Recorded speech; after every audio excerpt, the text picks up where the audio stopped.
tôn kan du mi le kan her mi le ai dang tung nang chu kan her ning in lam shuai tu na si tôn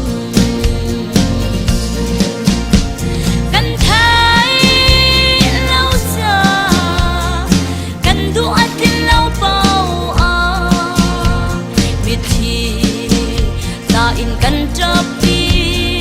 na sina kan pui vai theo biết khi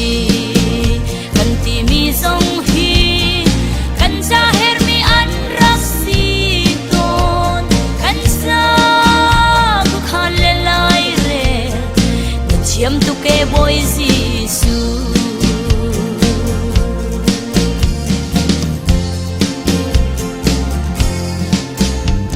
dam boy lian ngan na si zia pem ter du a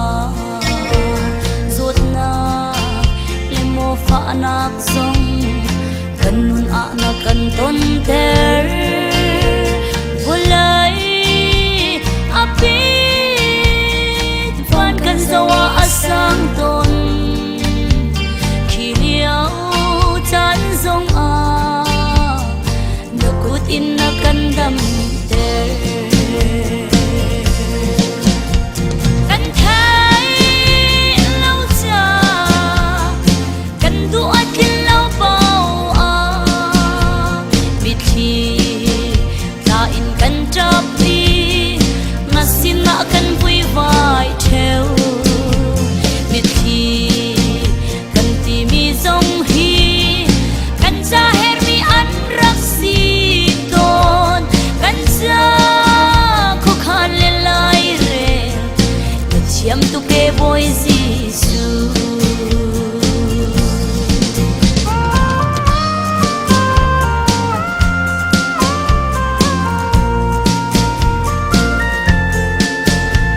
Jehovah Jireh bathian masih zia pem terdu achan achun sung zatla nak zona kan ton ter i khiliao chana kan thlo chwa rol ruk si su na kan on piak i lo nak thar na kan pek ton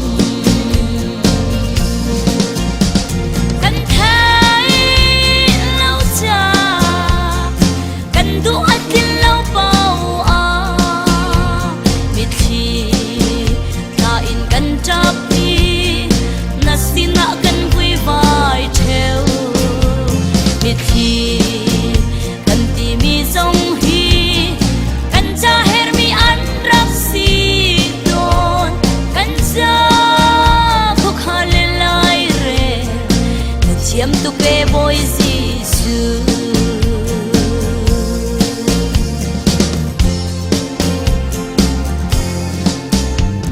atha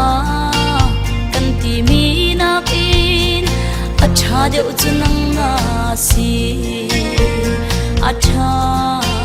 kan ti mi na lak atha deuh mi na kan pe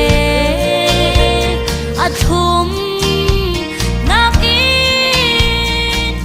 sa aher atun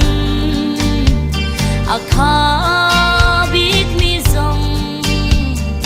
na kan pe kon